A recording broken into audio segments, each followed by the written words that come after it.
Greetings and salutations, and welcome to Ref the Districts, episode 152. I'm Nathan Perry. Stoner is joining me today. No Trev. If you might follow him on social media, you might have seen he was in a car accident earlier this week. He's taking time to heal. We wish him the best in the recovery. And of course, we encourage you to reach out and tell him how much he's loved and that you hope that he feels better. So make sure he is taken care of. He's taken that well-deserved time off and resting after a pretty serious car wreck that he had. So we do wish Trev all the best, especially in this holiday season as we approach Christmas right around the corner, Stoner. It's Monday, right? Yeah. All I know about Christmas this year is that the Commanders are playing on Christmas Eve. That's all I know about. It doesn't usually happen that close to Christmas. So, it's sneaking up on us on Monday. Christmas Eve game against the New York Jets. Washington Commanders will be traveling for that one and are currently listed as underdogs on Bet Online. We're, of course, sponsored by Bet Online. They provide all of the wagering information you will need right at your fingertips. You can either log into Bet Online or pull it right up on your phone as they have a mobile app. You can bet on the NFL, NBA. You can bet on all of those college bowl games coming up this holiday season. Get into the spirit and use the code BELIEVE, BLEAV, to get yourself a 50% welcome bonus, as they are proud sponsors here of Ref the District and the Believe Network. Bet Online, where the game starts. Of course, here on Ref the District, we do encourage you to bet responsibly as well. Do not become Stoner, who has wasted away all of his money on Washington Commanders getting the over on the 6.5 wins. Hey, still got a shot. An outside shot.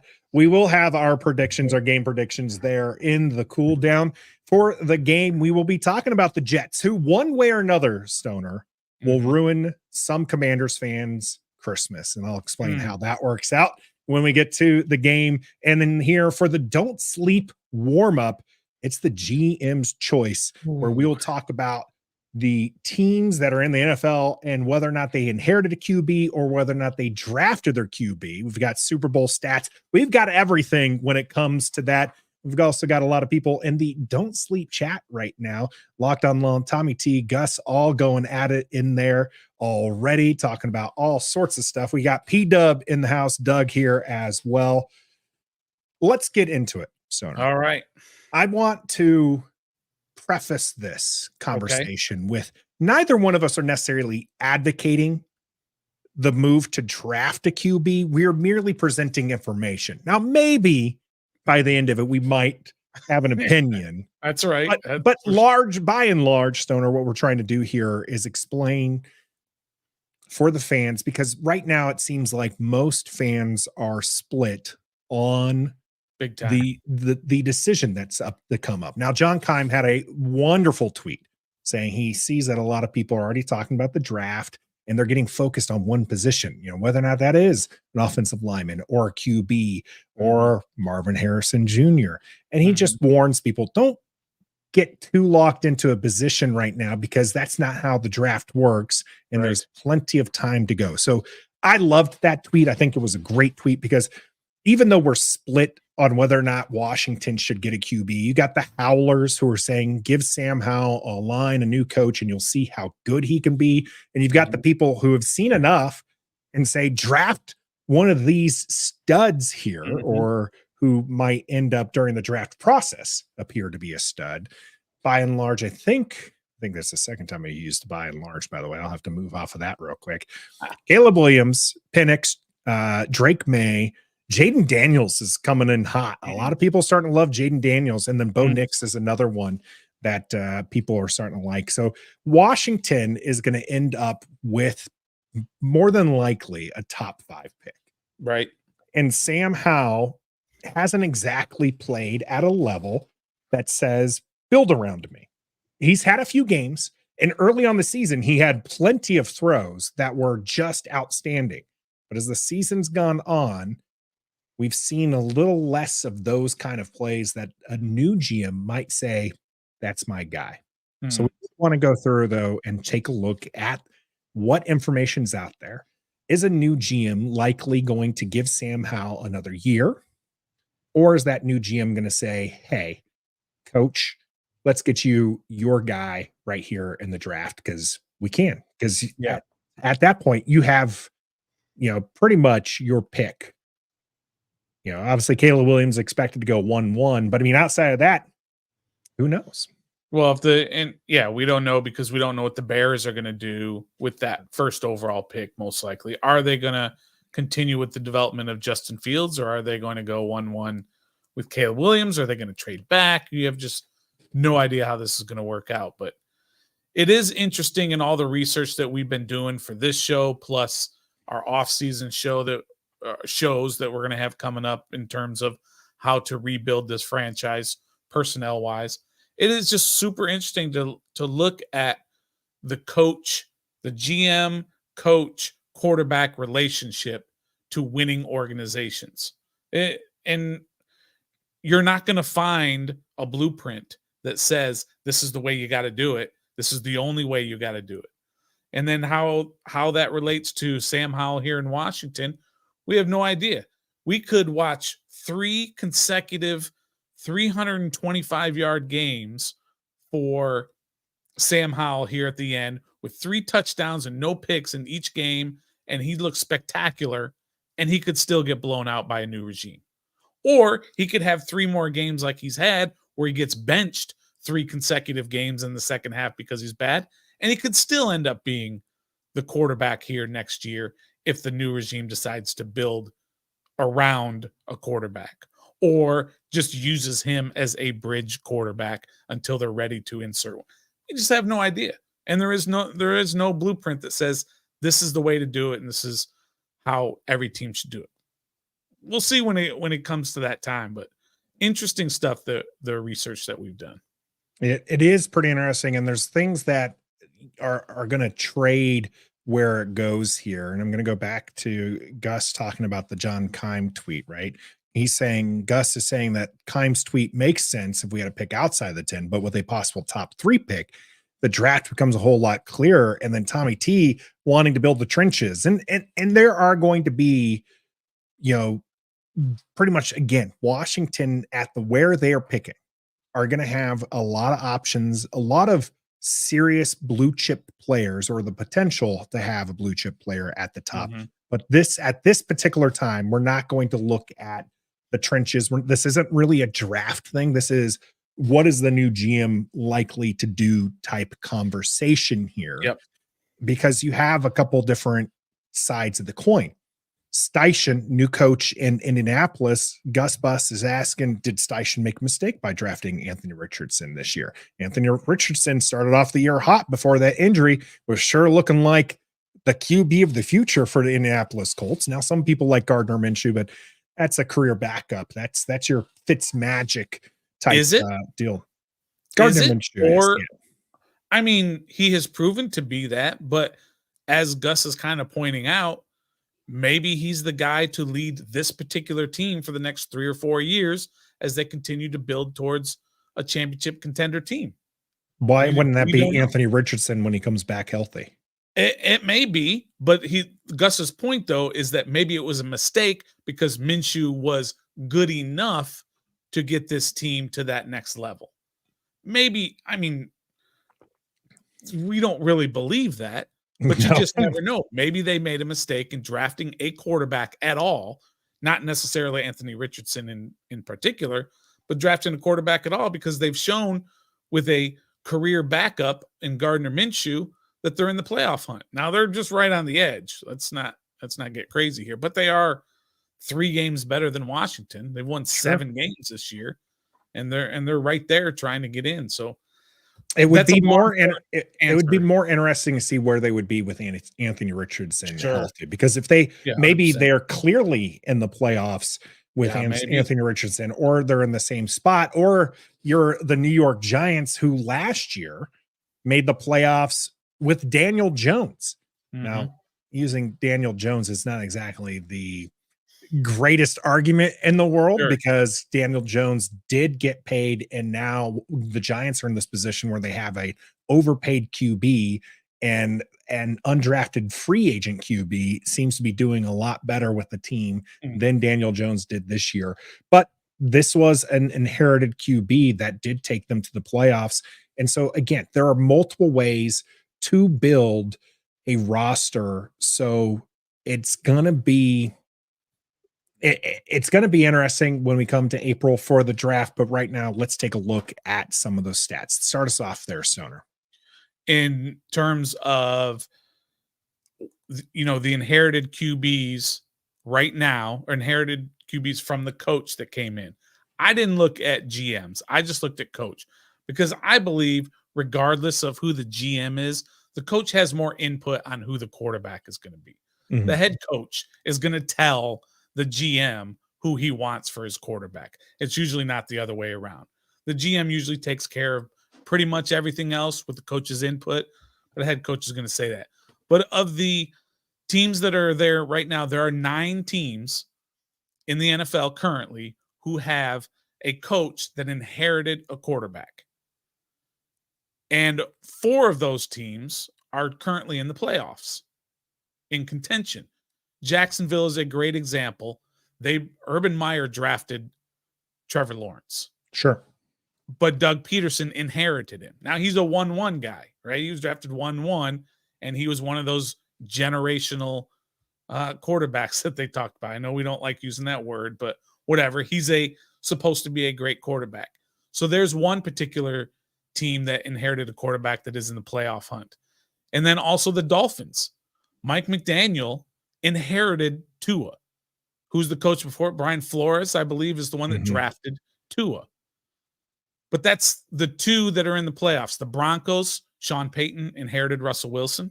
He was a guy that the previous guy who lasted an entire 1 year before getting run out of town. Hackett.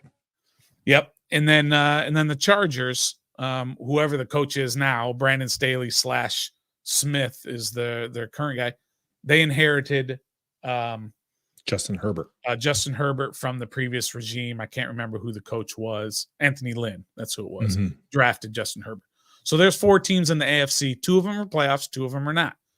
And then in the NFC, you got the Cowboys. Mike McCarthy inherited Dak Prescott.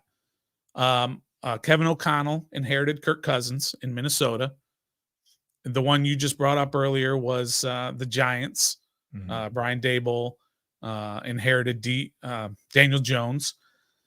The Bears, Eberflus inherited Fields. And then in Arizona, the brand new coach there, Jonathan Gannon, this year inherited Kyler. There's 2 playoffs, 3 non-playoffs. Yep. So there's only 4 or 9. 5. Yeah. So it's there's 9 teams overall that inherited. That leaves, if I can do the math correctly, 23 teams in the NFL who are not, the coach does not have the quarterback that he started with. That he said, I can't win with this guy. GM, we got to make a move.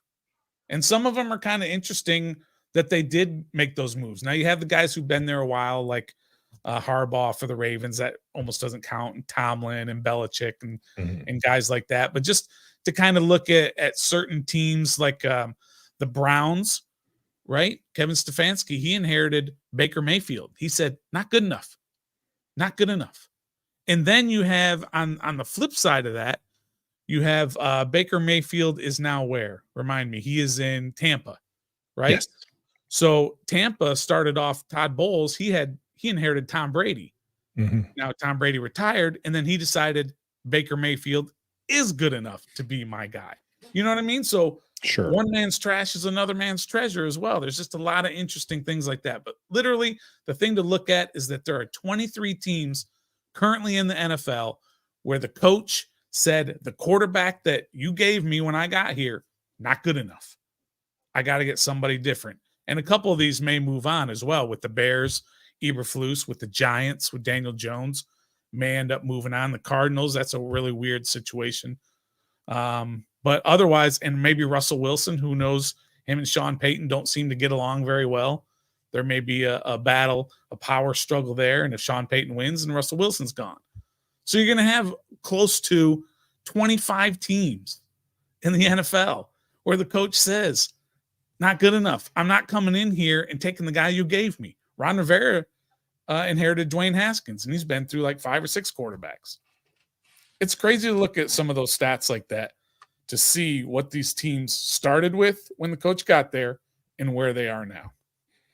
And it's interesting too to see that 4 of the 16 teams in the current playoff picture are ones that have inherited QBs, which means 12 of those teams were ones that went out, they got their guy, and that's what they're looking for. So I think that's an important thing to look at. We're going to talk about the Super Bowl here, but I did want to mention, because he kind of mentioned 2 of the names that jumped out there with Baker Mayfield and Trevor Lawrence. CBS's NFL Twitter page was on one this week as they tweeted out a couple of engagement posts.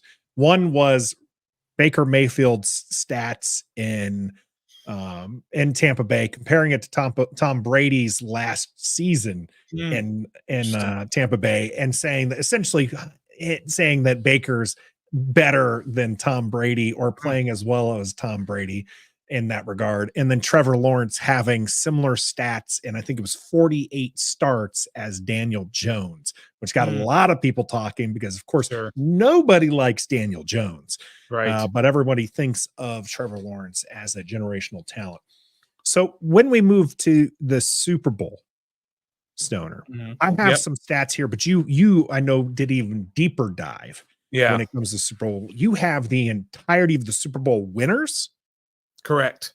All right, let's get into those stats. Okay. When it comes to Super Bowl winners, because by and large, everyone wants a competitive team, right? We all would love just to, like, at the bare minimum, to have a team that fights for a playoff spot and gets to like the divisional round, maybe a championship game. You know, out of the course of 10 years, you're talking more often than not, you're one of those people that's in the seat. We would want nothing more than that. Like, that would be, that would make us very happy. But the goal is a Super Bowl. That's right. So eventually you'd get tired of that and you'd say, we got to get over the hump.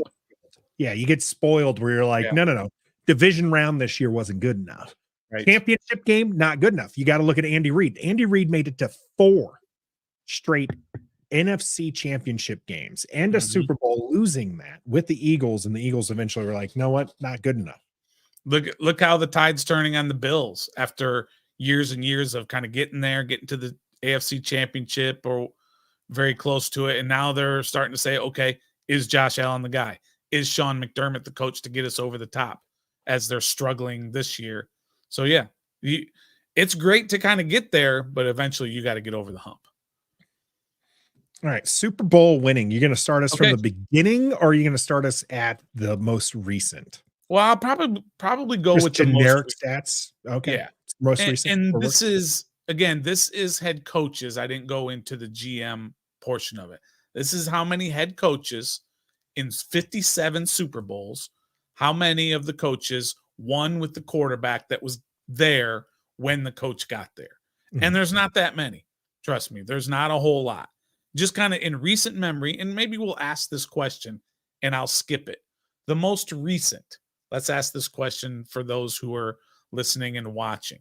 Who do you think is the most recent coach who inherited a quarterback and won a Super Bowl? And then I'll go past that to a little bit later, but see if anybody knows who that is. But what was interesting, I thought, is that the Packers have won 3 championships over really spread out, right? They won the very first one, right, with Bart Starr. Well, with Bart Starr and Vince Lombardi, and they think these two or whatever, Lombardi inherited Bart Starr. Bart Starr was already there when Vince Lombardi got there. So there's one right there. But also when the Packers won with Mike Holmgren, the second time that they won, when Brett Favre was the quarterback. When Holmgren got there, Favre was already there. Now, he wasn't the stud quarterback that he eventually came to be, because he didn't play really for his first couple of years, very little. But also he was traded from Atlanta Atlanta's the one that actually second drafted. round pick in Atlanta. I do want to correct you, just a small one. That was the third Super Bowl that the Green Bay Packers won. Okay. They won two. First They two? won two, and then they had that one later. Gotcha. Okay. And then the most recent Packers with Mike McCarthy and Aaron Rodgers, right? That Mike McCarthy inherited Aaron Rodgers. So there's the Packers. All the Packers wins are quarterbacks who were already there, and a new coach came in and got them over the hump. I thought that was interesting. I would not have guessed that. Who drafted Rodgers then? It was, who was the coach before that? Lindy Infante. Okay, Lindy Infante was the coach for the Packers when they drafted Aaron Rodgers. And then Holmgren ended up coming in and winning that, or McCarthy won that with Rodgers. Sure. It might be Lindy Infante was the guy who was before Holmgren. So I may be getting those two conflated, but I know he was one of the coaches that either was there for Favre or was there for Rodgers. And then let me know when you get that. But also, if you look at Mike Tomlin, when Mike Tomlin won the Super Bowl, Big Ben was already there. Bill Cowher drafted Big Ben and won a Super Bowl with Big Ben. And then Mike Tomlin replaced Cowher when Cowher retired. And so Tomlin won a Super Bowl with Big Ben. Tony Dungy won a Super Bowl in Indianapolis. He inherited Peyton Manning. Jim Mora, not Jim, is it Jim Mora? Who's the Mora, the older Mora? Yes. Maybe it was Jim Mora Jr. and Jim Mora Sr. So Jim Mora drafted Peyton Manning, and Tony Dungy inherited it and got him over the hump into the Super Bowl. Has anybody got the answer to the most recent? Gus is saying Harbaugh with Flacco. And that is incorrect. Let's see, because I don't remember. I probably have Harbaugh drafted Flacco his first year. So Flacco is a Harbaugh draft pick. But good guess. Joe Gibbs. Joe Gibbs did inherit Theismann, but he did not inherit Rippon and Williams. He chose those. So Joe Gibbs is not. As Gus jumped in there, I guess he corrected himself. Mike Sherman is what Gus is saying about who the coach was. It was Mike Sherman. Drafted. I just got there. It was Mike Sherman. Okay. So it was Lindy Infante, I believe, who was traded for Favre.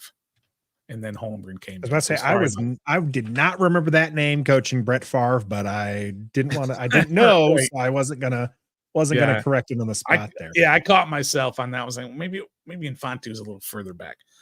The answer to that question, though, by the way, is that Gary Kubiak inherited Peyton Manning in Denver when they won the Super Bowl. That was John Fox who traded for or signed Peyton Manning, and they couldn't get over the hump. And Fox retired. Gary Kubiak came in, won the Super Bowl with the Broncos and Peyton Manning.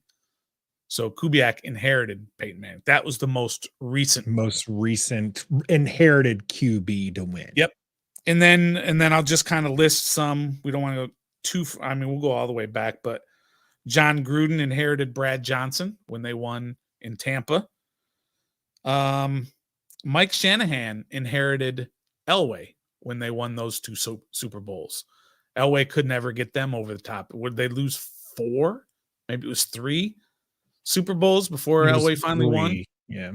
And that was Dan Reeves, I believe, was the coach that couldn't get them over the hump. Shanahan came in with Elway and took them over the top. And then I mentioned Holmgren inherited Favre. Lombardi inherited Starr. Barry Switzer inherited Troy Aikman, of course, in Dallas. Whereas Jimmy Johnson drafted Troy Aikman in his very first draft. They came in together. I mentioned Gibbs inherited Theismann. George Seifert for San Francisco inherited Joe Montana. I thought that was pretty interesting because, of course, Bill Walsh won the first 2 Super Bowls. And Walsh either drafted, I think he drafted Yeah, he had to have drafted Montana. And then Don Shula inherited Bob Greasy. Bob Greasy was already there when Don Shula came in. That was interesting to me. And then some guy by the name of Don McCafferty inherited Johnny Unitas when they won as the Baltimore Colts way back then. 1, 2, 3, 4, 5, 6, 7, 8, 9, 10, 11, 12, 13.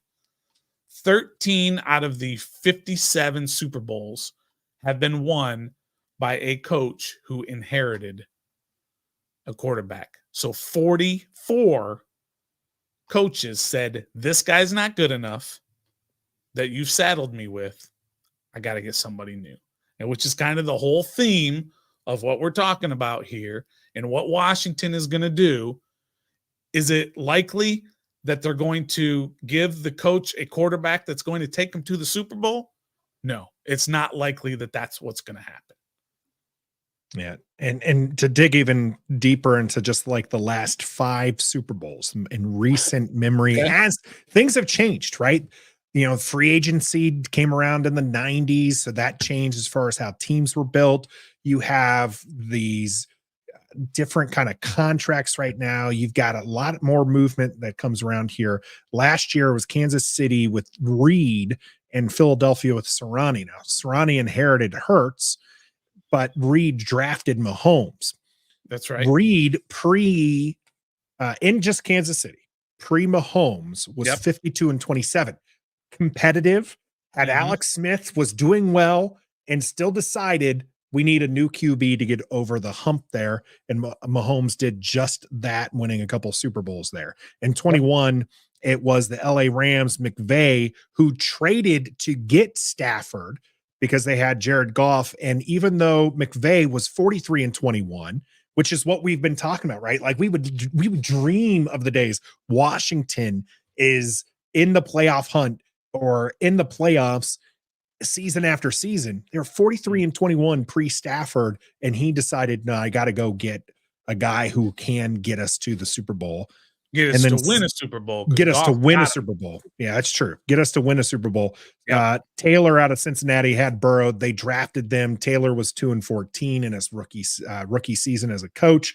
God awful. Of course, that was the year we drafted Chase Young at number 2. And a lot of people thought maybe we should have drafted QB, or we ruined our chance to get number 1 overall. All that's in the past there. And who did he have? Who did Zach Taylor have that 2-14 year? Was that Andy Dalton?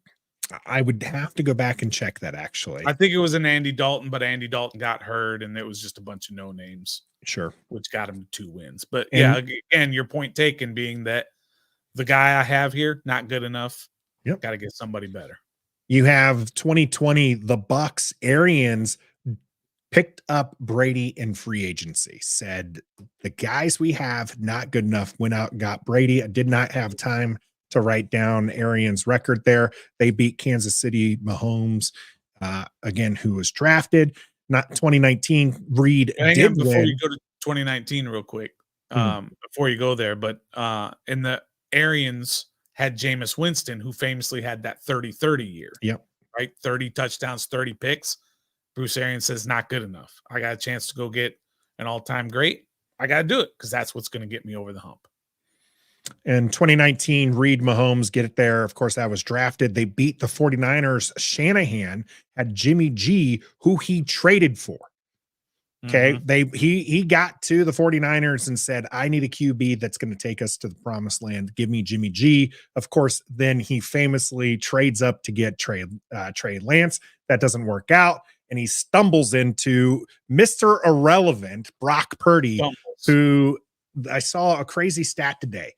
Brock Purdy, second in the NFL in passing yards, 32nd in passing attempts. Just absolutely wild there for Brock Purdy in that Shanahan offense.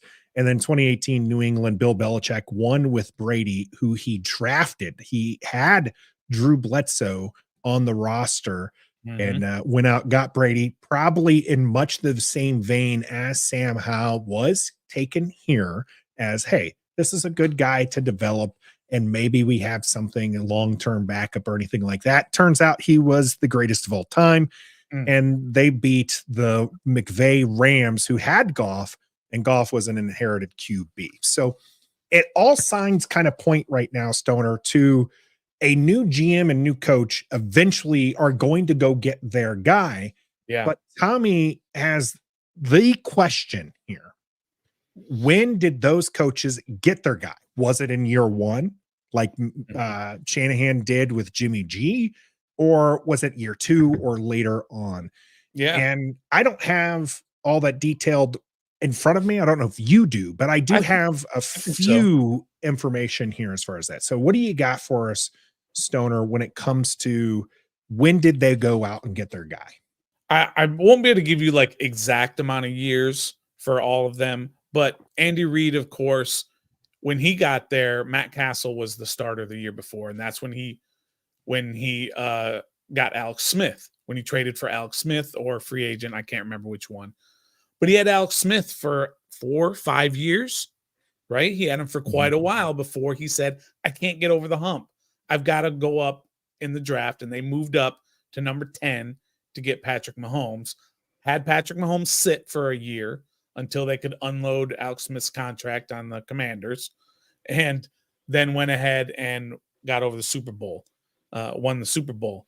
The Rams with McVay, of course, McVay with Jared Goff, right? Jared Goff was there for about 4 years, maybe 5 years. Couldn't get over the hump. When that Super Bowl they lost with Goff, wasn't that the 9-6 game or whatever it was? Just a horrible offensive display. If he had a better quarterback, maybe he would have won earlier. Bruce Arians did it in his second year, right? He inherited Jameis, had Jameis for the 30 year, had a chance for Brady. So he did it in his second year.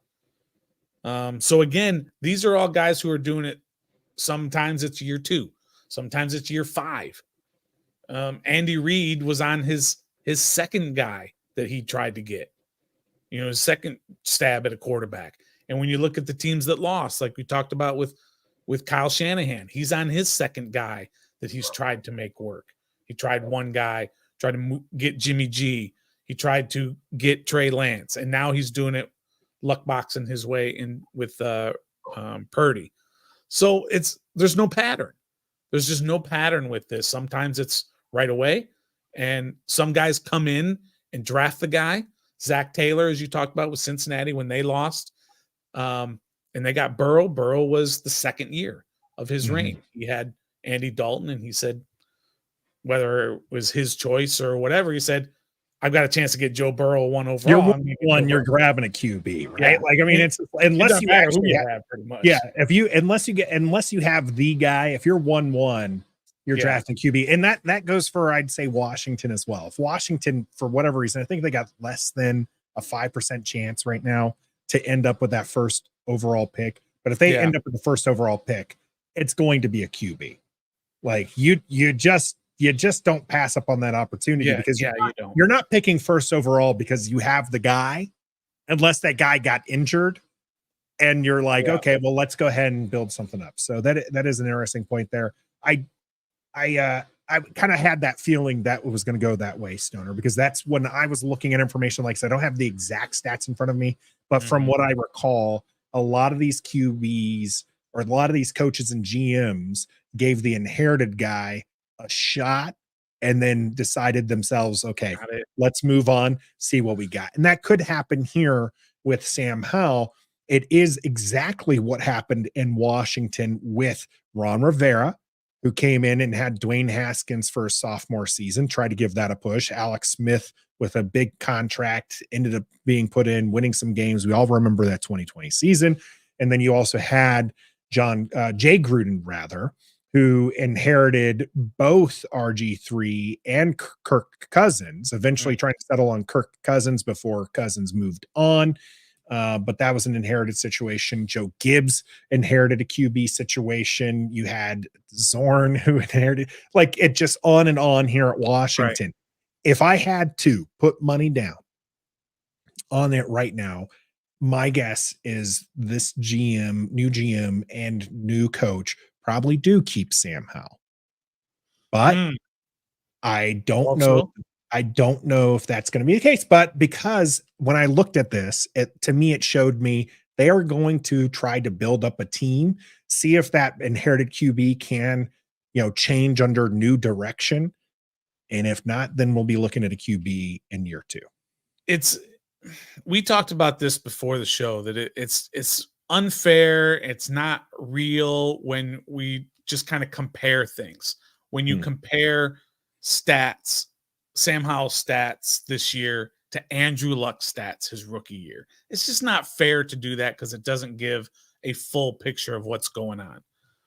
But when it comes to whether or not Sam Howell is going to be the guy or they're going to give him a shot, we just don't know because we don't have anything to kind of compare it to. So we don't know who the GM is going to be. We don't know if the coach is going to be an offensive-minded coach or defensive-minded coach. But I look at a team as an example. I look at the Houston Texans. The Houston Texans were one of the worst teams we've ever seen last year. The Commanders beat them last year, if you remember. And it was one of those games where we said the Commanders should just go out and just wax them right away and get them out of the way because they had Davis Mills at quarterback. And Washington kind of did. It was one of their easier games of the year. But now all of a sudden the Texans said, we're drafting a quarterback. We're signing some offensive linemen in free agency. We're drafting some offensive linemen, so on and so forth. And now all of a sudden, just like that, in 1 year, they go from second worst team in the league, and all of a sudden now they're in playoff contention. It doesn't take a year, like you said, Nathan, of let's see if Sam Howell's the guy again with a better team around him. It doesn't have to be that way. It can simply be we've got to figure out who that quarterback is going to be, and we've got to do whatever it takes to get him and then build everything else around him and not go into a season where we're saying, is this quarterback the quarterback of the future? You just can't keep doing that year after year after year. And if there's any question about Sam, then he's not the guy. That's exactly what I said when it came to our day after reckoning on Monday. I said, if you're benching him this late into a lost season, he's probably not the guy. He's got to play all the snaps there, despite what, some people want, like Gus. Gus is just an example here, but a lot of people are calling for Jacobe Brissett, and because they want to see whether or not Sam Howell is making mistakes, and Brissett might be not like Brissett's the guy, but Brissett could show us that this offense works and Sam Howell isn't the guy. Well, more than likely, and the reason why I would not do this, because more than likely we're having a new offensive system next season. So it doesn't do us any good to see whether or not Sam Howell was good in this offensive system. We need to see whether or not he's good in the next one. And if a guy's the guy, Nathan, it doesn't matter the offensive system. I said that as well. Right? That's even Jason Campbell kind of agreed with me, right? Like we talked with Jason Campbell. We had a great discussion with him several weeks back. He had several offensive coordinators, and he's like, it's going to take a while, but if you got the skill set, you're going to get it. If Sam Howell's the guy, it's not going to matter. NCR 10 says, wait, so is Stoner going to do a short video called Sam is not him? My bad. Maybe, just maybe. We'll the answer is if Sam Howell continues on this for the next 3 weeks, 100% I'll do that. Somebody said it very well, is that the data to me, the data that I am given, that I have access to, the data has changed. And so therefore my opinion can therefore change.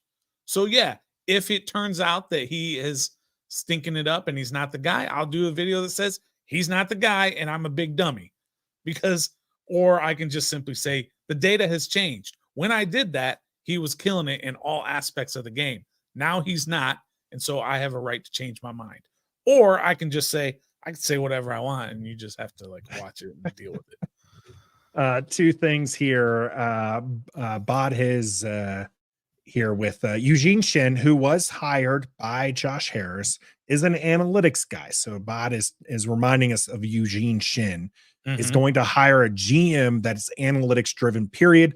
A lot of talk of Washington's targets right now for the GM, which we'll do a deep dive another week when it comes to that.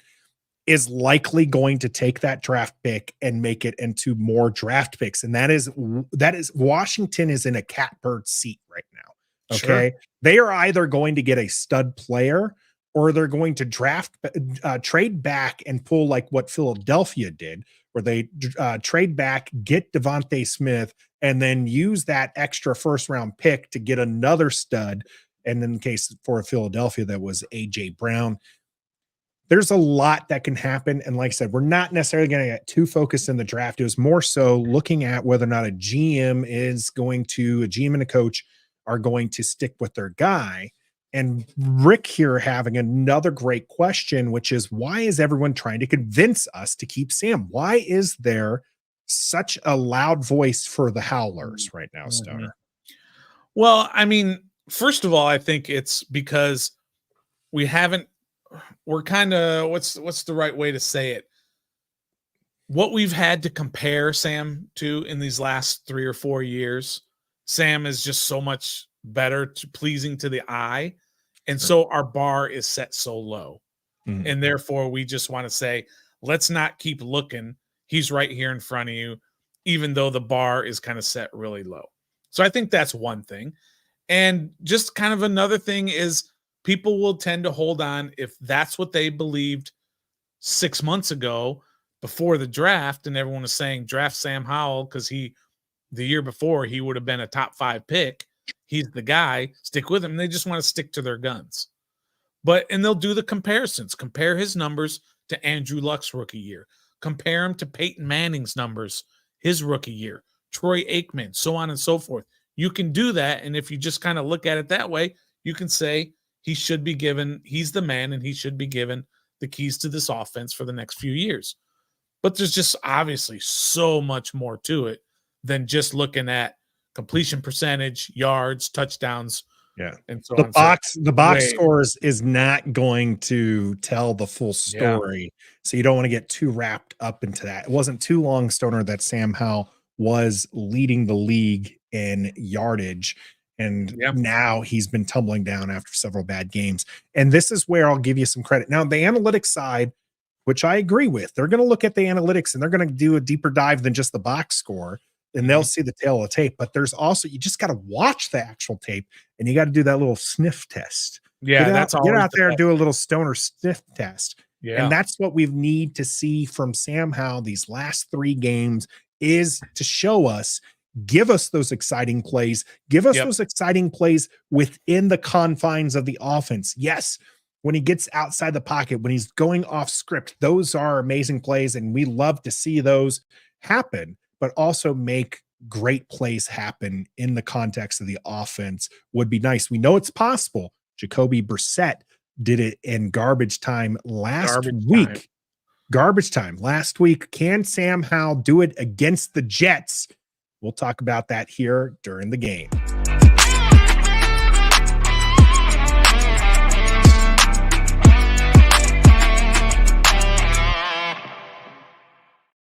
Welcome to the game as the Washington Commanders head up to New Jersey to face off against the New York Jets, currently underdogs to whoever's going to be QB. Right now, I believe Zach Wilson might be, although he's in concussion protocol. Aaron Rodgers has been activated, but he's told that he's not going to play any games, and it would be sort of a medical miracle if he were to come back from an Achilles. But regardless of their QB situation, the New York Jets favorites over the Washington Commanders. That's brutal. And Stoner, they are bound to, the New York Jets or Washington, however you want to see it, are bound to ruin some Commanders fans' Christmas. All right. How's that? Okay. Either the Jets are going to beat the Commanders, and for people like us who would like to see our team win, we're going to be like, well, dang it. You just ruined our Christmas weekend. Right. Maybe not necessarily ruined it, but you put a damper on our Christmas weekend because Washington lost, right? Or they are going to prove that they are an even worse team than the Washington Commanders, and Washington's going to win. And all of those people who've been dreaming of a top 2, top 3 pick, Mm. all of a sudden will be crying because Washington won this game. You saw it several years ago where they stopped the 2-point conversion and everybody looked at it. That's what stopped us from drafting Joe Burrow and blah, blah, blah, and all these other things here. You play to win the game, and I do hope that Washington does end up winning this one. As Trev is not here to remind me to switch over the graphics, which I just did. Trev, again, not here because he was in a car accident earlier this week. He is okay, but he is resting, trying to get healthy, and we appreciate all those comments, towards him that wish him the best. Leave him there because he'll watch this later. Hit him up on his social media as well and let him know that you're thinking about him, showing him some love this holiday season.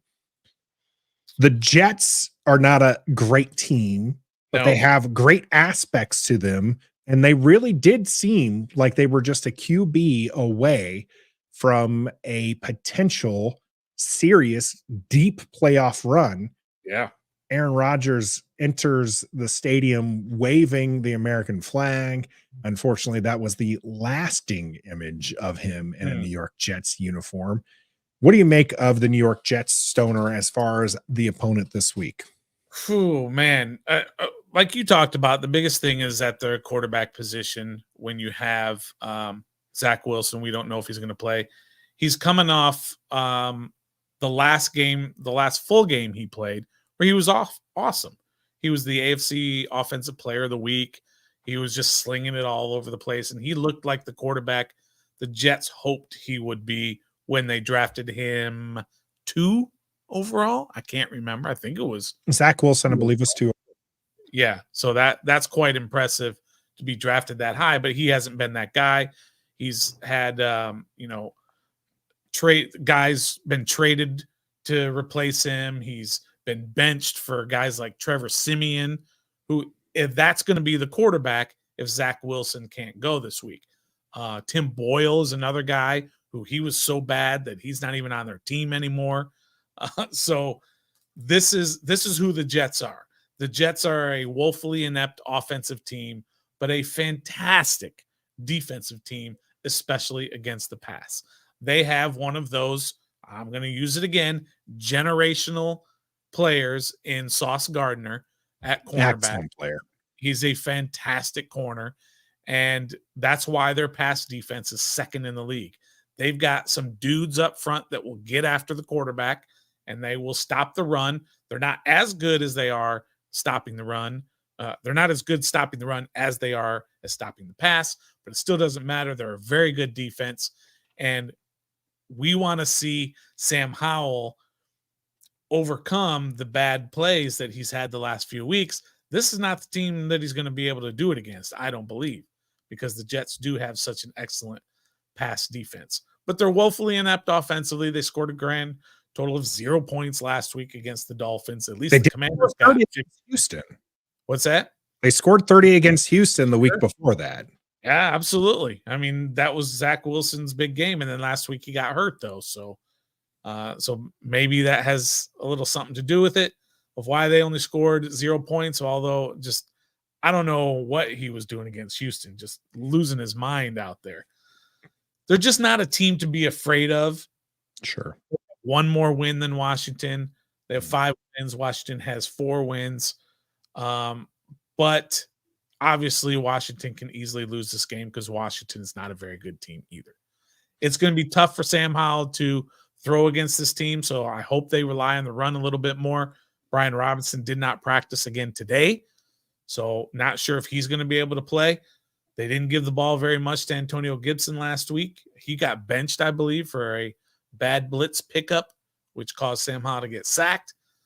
I don't know what to expect of this game, Nathan. I don't. You've got two teams who are the fans are screaming to tank and to lose the game so that they don't fall back in the draft anymore. Because if you think about it, Washington may move behind the Jets if Washington wins.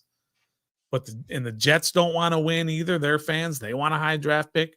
They want to go out and draft, I don't know, an offensive lineman probably because they have injuries all across their offensive line.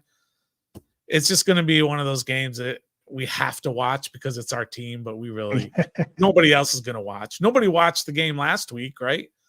Washington. in Who'd the they play last week? Rams. I've already forgotten. Rams. Rams. Right. More Yeah. people watch Cowboys Bills. I was about to say a horrendous stat that I think Nikki J had pushed out was that both in LA and in Washington area, the DMV area, more fans tuned into the Dallas Cowboys than they did I the almost tuned into Washington the Commanders. Cowboys and Bills game. My brother, we're hosting a Christmas Eve party. My brother-in-law is going to come over early because he wants to watch the Buccaneers. I told him it'll be in one of the small rooms, and the Commanders are going to be up on the big TV. 100%, Now, man.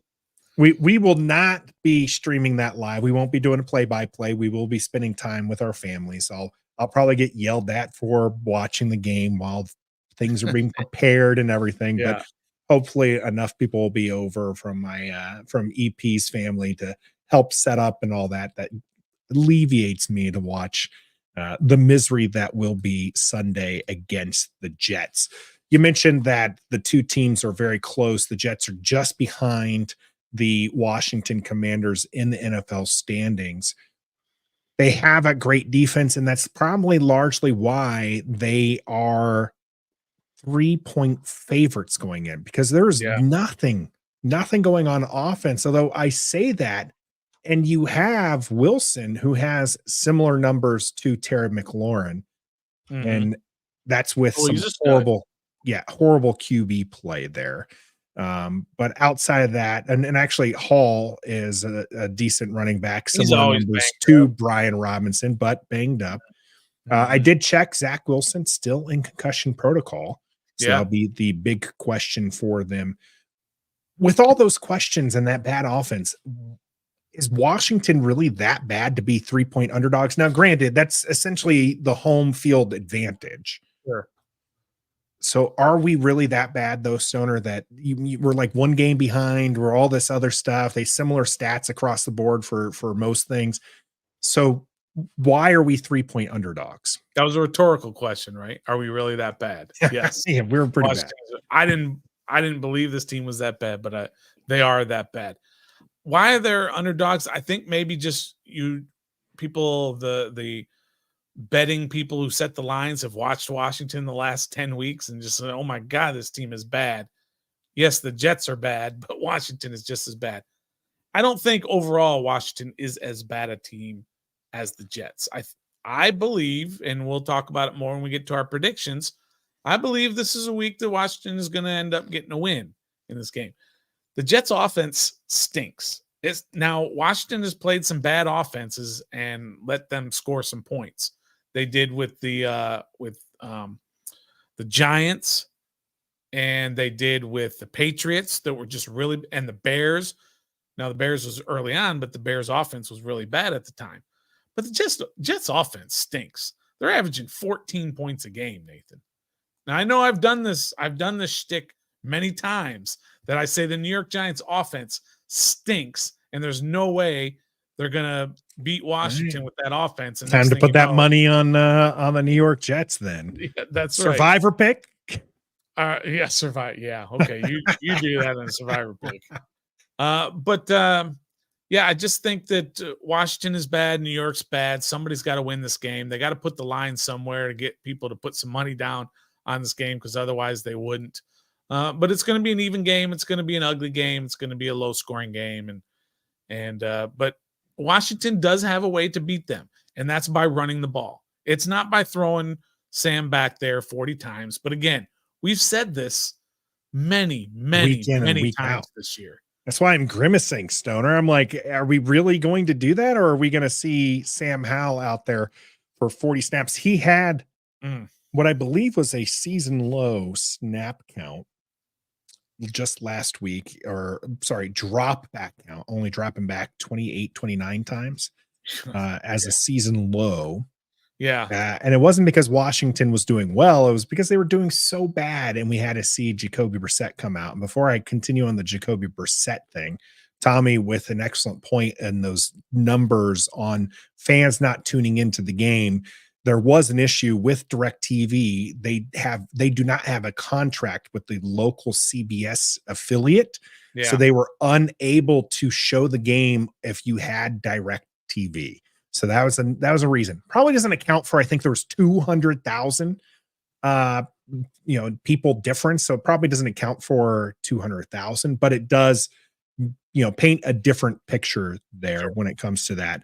And then NCR giving me some grief over putting the Commanders up on the big TV. I'm just going to tell you, NCR, I did not get this monster TV as my dream. I mean, EP killed me for it because I waited because I was just like, no, we're going to wait till it goes on sale. I'm going to get the big one. I'm going to get the one that's like the upper scale model and everything. I did not get this baby to play the Bucks game. All right. I got this baby to play some Commanders games. So it might be against the Geneva Conventions, and I might have not learned anything in my time in the Air Force, but I did learn you got to watch your team up on the big screen. So that's exactly what I'll be doing there. It is in fact a Samsung is the TV, as NCR was asking. Jacobe Brissett comes in garbage time against the Rams. I say garbage time, and it was garbage time. Don't let anybody tell you anything different. It was absolutely garbage time. Now, Washington was at the goal line with 4 minutes left in the game, like 4 minutes and 37 seconds, I believe, left in the game at the goal line, and some horrendous, whether or not it was Eric Bieniemy or Ron Rivera, some awful clock management saw them score past the 2-minute warning, and they were down 14. Right. Okay. So this question is going to be twofold. One, I'm going to go for the Jacobe Brissett one, but I need a follow-up, okay, Stoner, on that, because Jacobe Brissett, down 14 points, leads Washington to the goal line. And then we see some great effort in there. He does score 2 touchdowns in that garbage time there. Doesn't really get the chance to put Washington in the place to win. Will we see Jacobe Brissett again if Sam Howell struggles? Reminder, Ron Rivera said they pulled him because they wanted to protect him. Right. So you're asking me if we're going to see Jacobe Brissett. Are we going to see Jacobe Brissett again? Injury related. Not injury related.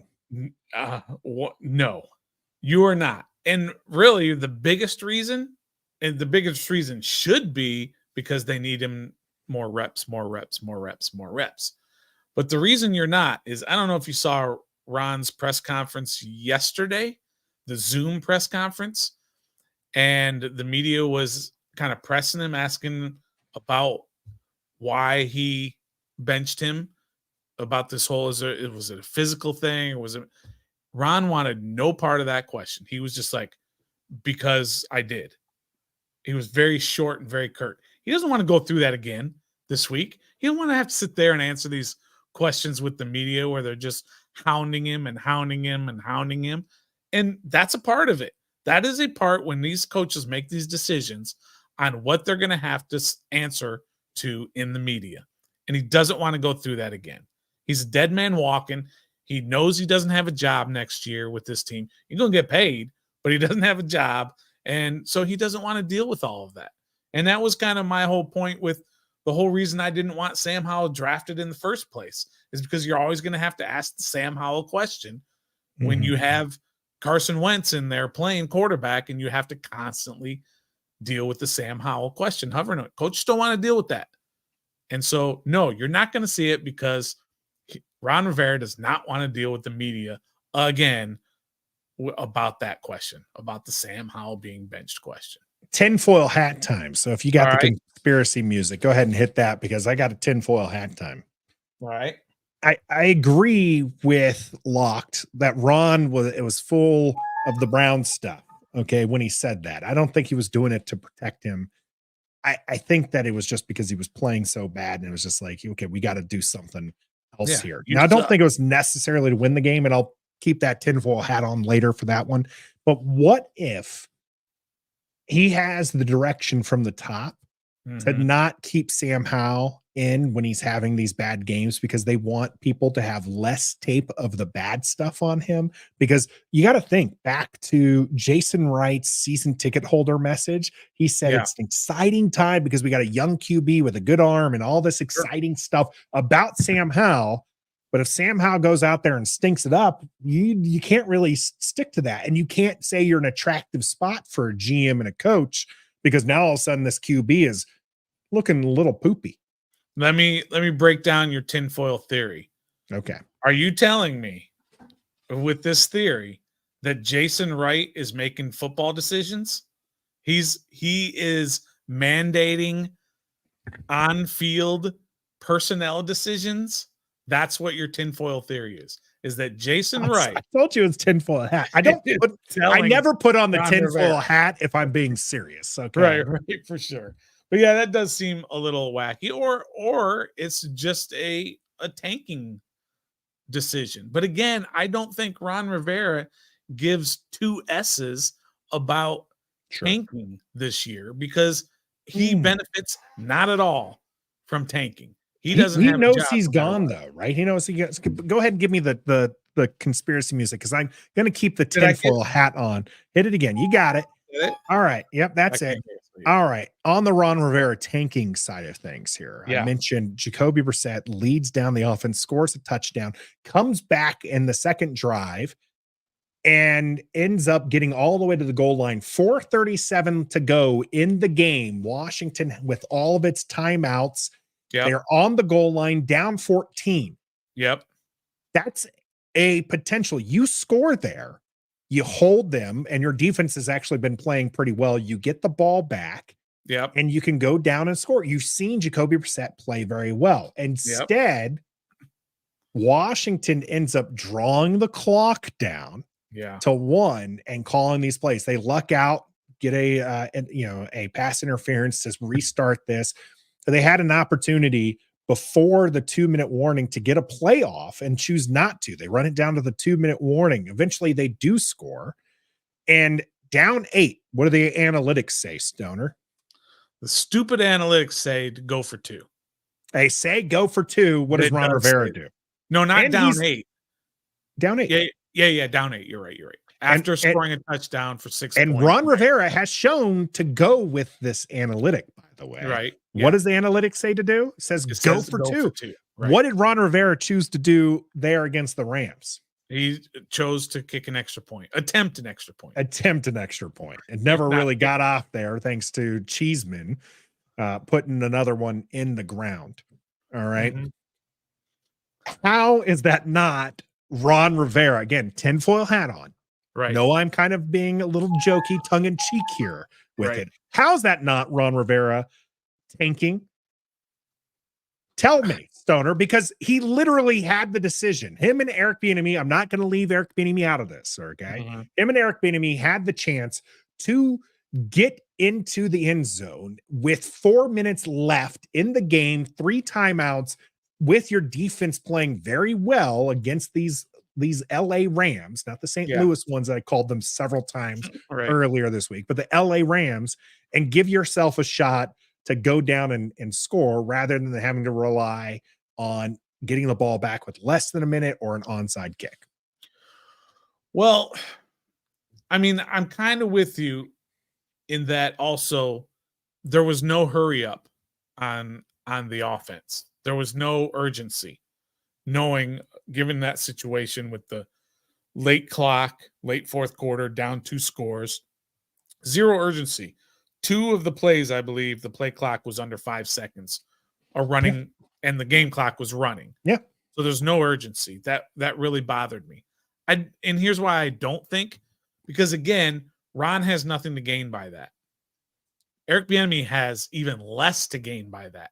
Eric Bieniemy, Ron Rivera is going to retire probably and never work again in the NFL other than a front office sort of cushy job. He's not going to coach anymore. His legacy is kind of set or whatever, regardless of what happens here. But Eric Bieniemy is trying to become a head coach, and he has 0 reason to tank. He has 0 reason to purposely take as long a time as they could. The problem is, Nathan, is they're just not good enough at clock management. They're not. It was just, and it's crazy because I saw a guy on the sideline there in Ron's ear talking to him. Now, he might have been saying, slow down. We don't want to really win this game. Slow down.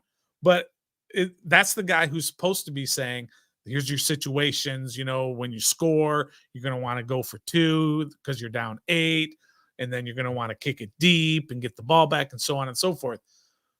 But it's just I just don't think they're good enough. They're just smart enough. Yep. They've shown it year after year, not Eric Bieniemy in particular, but Ron Rivera has shown year after year after year, he does not know how to manage the late game clock. He just doesn't. Yep. He's not good. This has not been the first time we've been screaming at our TVs about Ron Rivera and his poor clock management. So correct. As much as I had fun with the tinfoil hat, as much as I had fun with a tinfoil hat, Ron Rivera has just shown time and time again that he is not as good at the game management aspect as he should be as a head coach. Now, it's fun to think about maybe it was this, or metaphor's point here. It's not about wasting time or tanking. It's that Ron can't have Jacobe Brissett look too good because Sam was supposed to be the guy. And this is an offense, I think a lot of people here, the Code Talker bringing this one up here for the panel week after week, we would sit here during the broadcast and ask, why isn't this offense running this play or that play? Now, all of a sudden, it's Sam's fault. Yeah. You in particular, Stoner, have had a lot of criticism towards Eric Bieniemy in this offense that he's been running. So why now at the end, when it's the same cruddy offense, in your opinion, is all of this now all of a sudden being put on Sam Howell's shoulders? Well, it's very simple because when it was a cruddy offense in the middle of the season, he was excelling at it. It's still the same cruddy offense, and now he's not excelling at it. And there are a gazillion reasons why that could be. We don't know the exact reasons, but it's the same offense.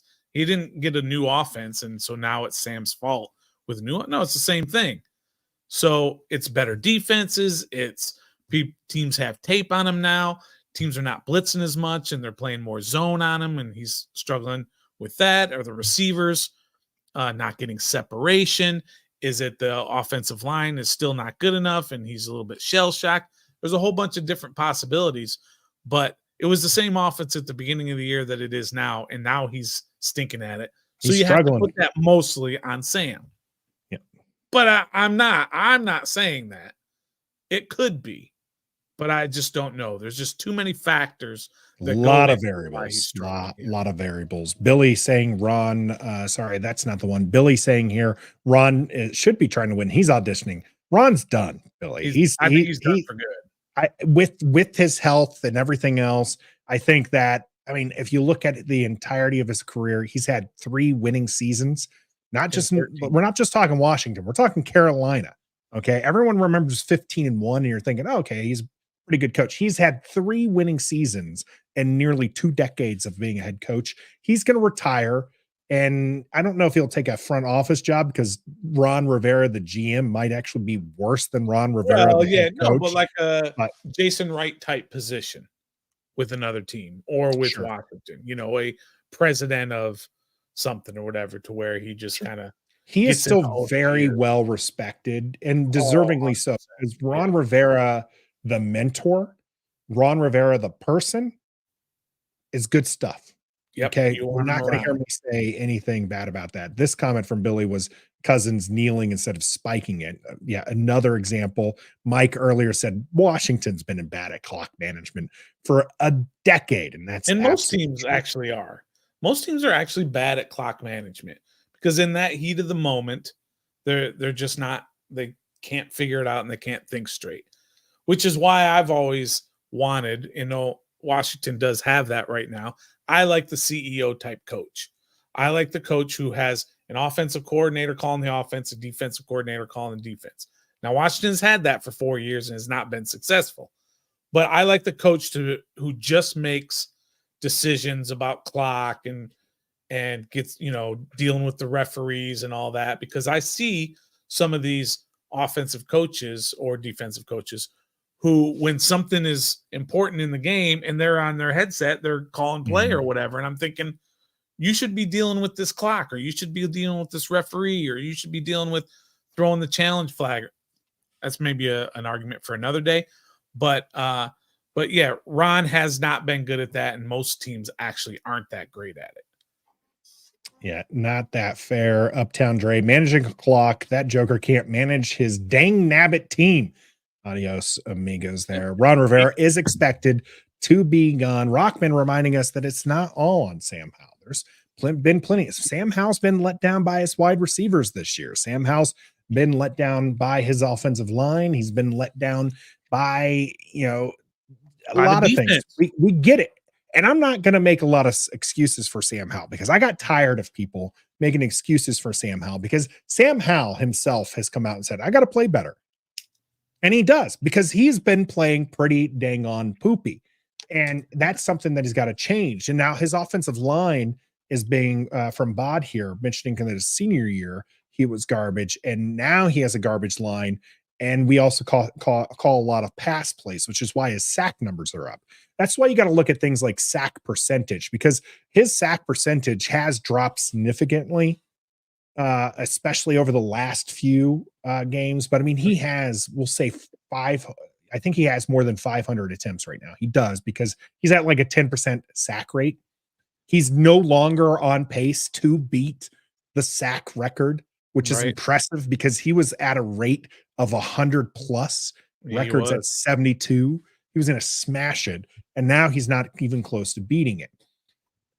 Some of that is him learning. Some of it is different. By most metrics, this offensive line is actually average. Not great, not bad. A lot of people like to get on to players because they're just not. I get it. Charles Leno isn't Trent Williams. Right. Let it go. Let it go. But Charles Leno is an okay left tackle. Would I mind drafting a left tackle and replacing Charles Leno? I wouldn't have a problem with it one bit, because that's improving the team at an important position. But if they went a different route, Charles Leno is a fine left tackle. Not a great one, maybe not even a good one, but he is a definite left tackle. Spoiler alert, you will not be able to bump me off of my my thinking in the offseason. Left tackle should be what they draft number 3 or number 4 or number 5 overall. Period. You'll never get me off of that argument. We always want the shiny new toy. We want the Marvin Harrison Jr. We want the the Brock Bowers or whatever. No. And then all we do is complain about, well, you can't get it to Marvin Harrison Jr. because your quarterback's always under pressure because you got a bad offensive line. Well, you had a chance to draft an offensive lineman. So draft the offensive lineman. Some people want to draft Jamar Chase instead of Penei Sewell. I forget how to say his first name, right? So that's what the Bengals did. They went to the Super Bowl. Well, now Joe Burrow's hurt again and constantly getting sacked because they still don't have a left tackle. And Jamar Chase's numbers going down, and Joe Burrow's is getting hurt. Well, you probably should have drafted a left tackle instead of a wide receiver. I'm good with drafting a player of the caliber of a Jamar Chase. Okay, I'm perfectly okay with that. But you do have to address the left tackle position. Yes. Like, if you have to address the line. I am fully on board with the Stoner. Build the trenches. They've got a couple of good guys on the defensive side. They no longer have any edge rushers, which is frustrating. But they do need to build up on the offensive line. Gus here talking about the offensive line here. Sam Cosmi has been one of the highest rated guards over the last few weeks. Should we extend him this offseason and get a discount for getting the deal done early? No. And I'm not saying don't sign Sam Howell. Don't sign a guy. Cosmi. Sorry. Yeah. Don't sign a guy, kind of hoping that you get him early or whatever. No. You have to figure out who he is first.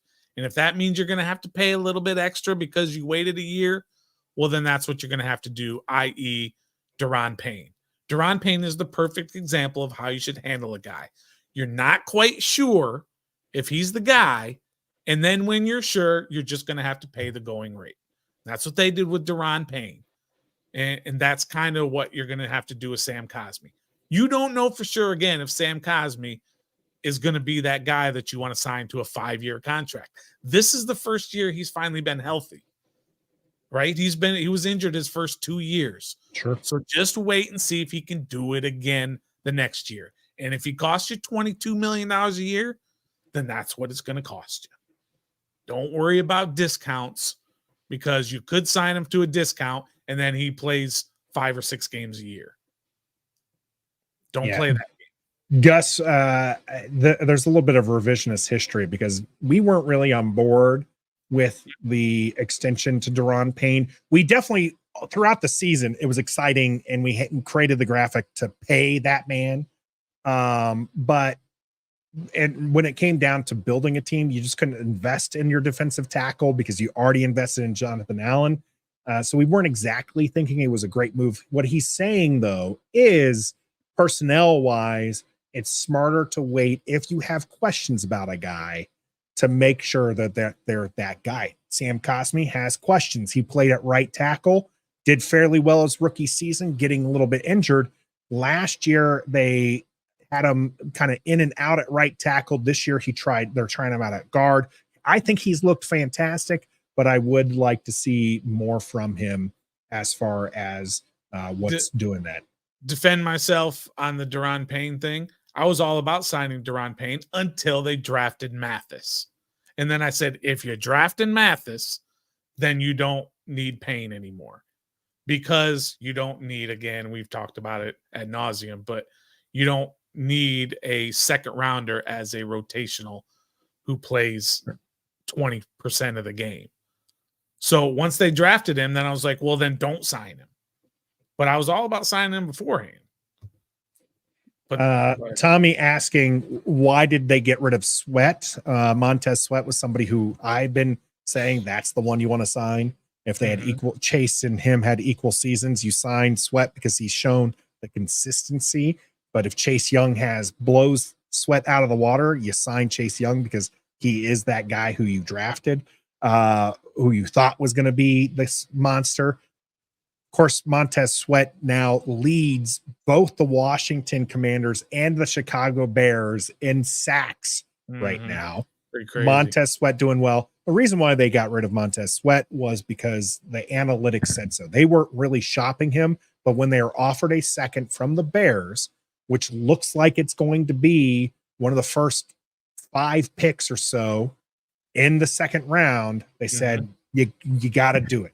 Because save yourself that cap space, figure out what you can do after. That's right. Yeah. And maybe you take that second pick and you draft an edge that you pay $5 million a year rather than what's Sweat getting now? $22 million a year, whatever it is. Or you lose Sweat altogether and get absolutely nothing for him because he was in the final year of his contract.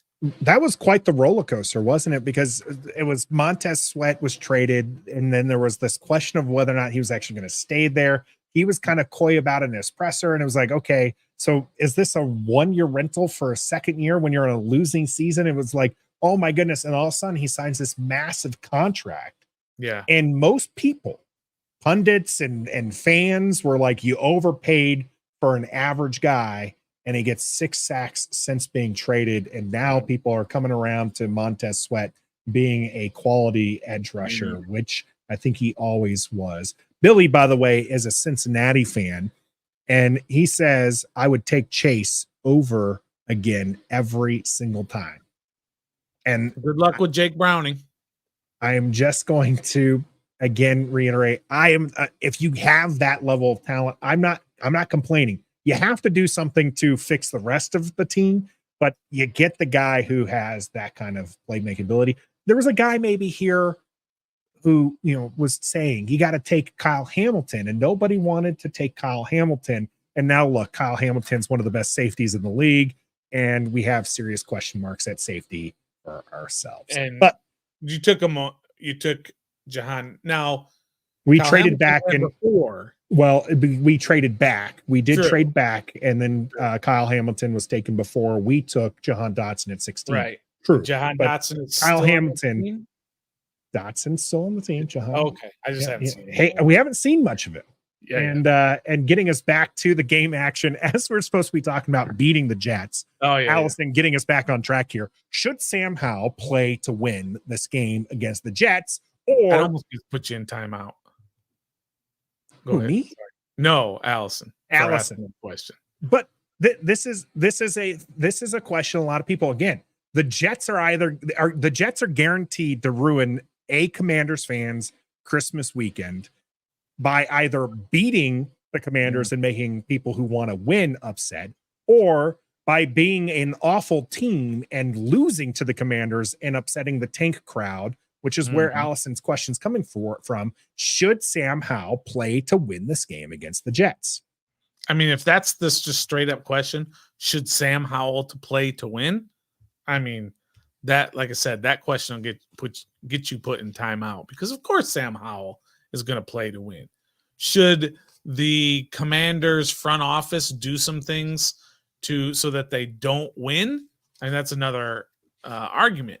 But Sam Howell, of course, Sam Howell needs every rep as much as Commanders' new regime, whoever that's going to be, needs to see every rep. Sam Howell's fighting for his career in these next 3 games.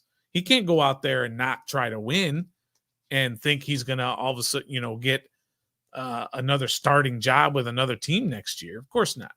So yeah, he's going to go out there and he's going to do everything he can to win. And hopefully he does go out there and give the Commanders a win.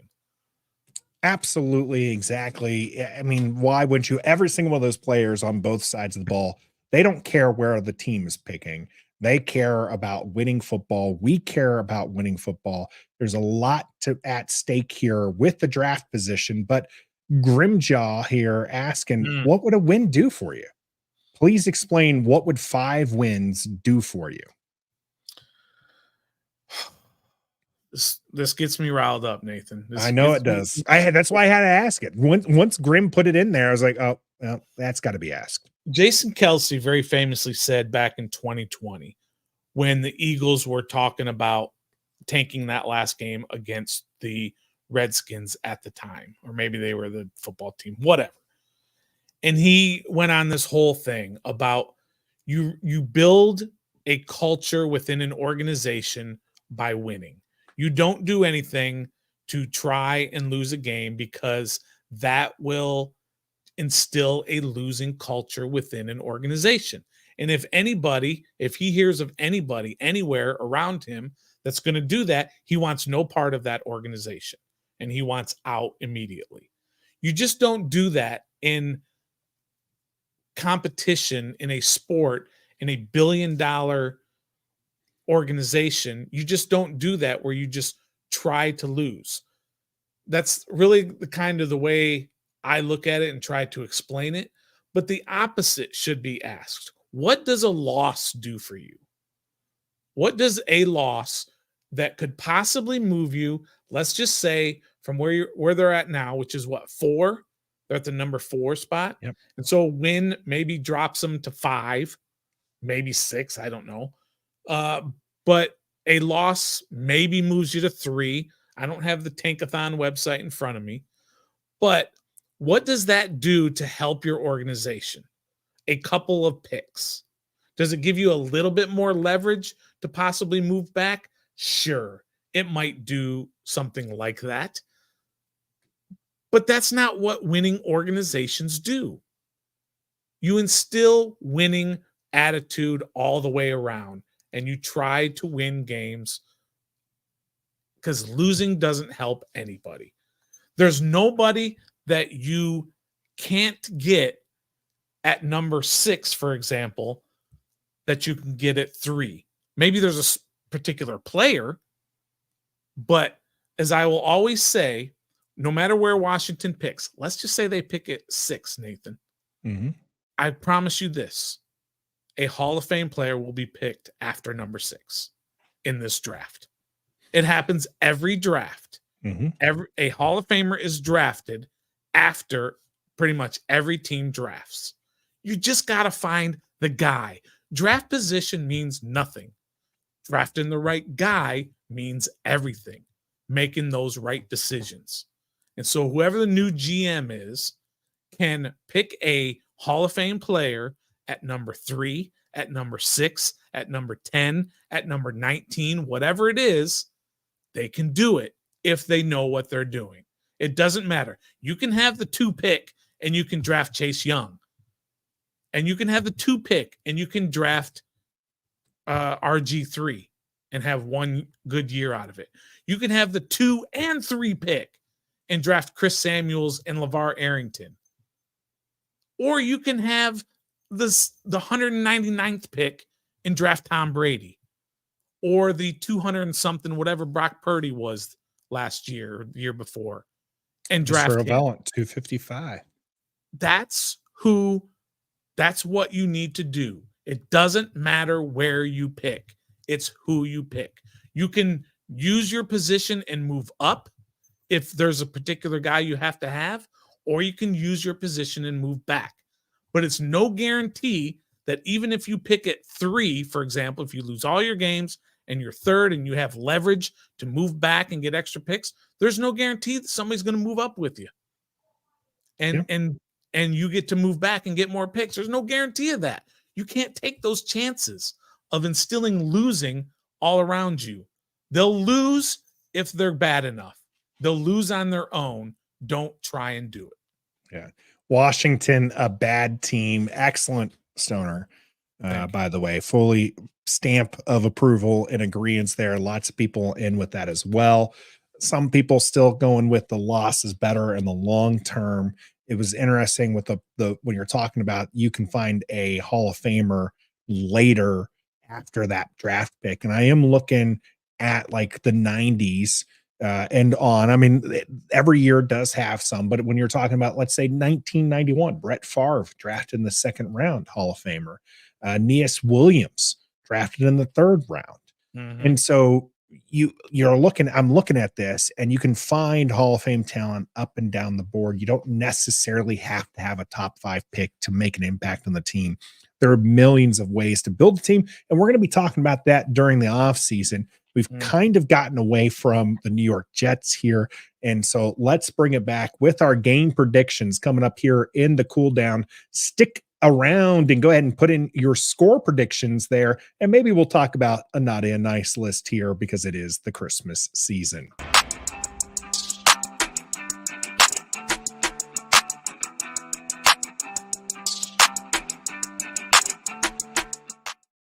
Welcome back to the cool down here on episode 152 of Ref the District. We've got our week 16 predictions. We'll give you our game score predictions, and we will also give you some of our famous dollar predictions, little prop bets as far as what's going on. Of course, no real money is exchanged.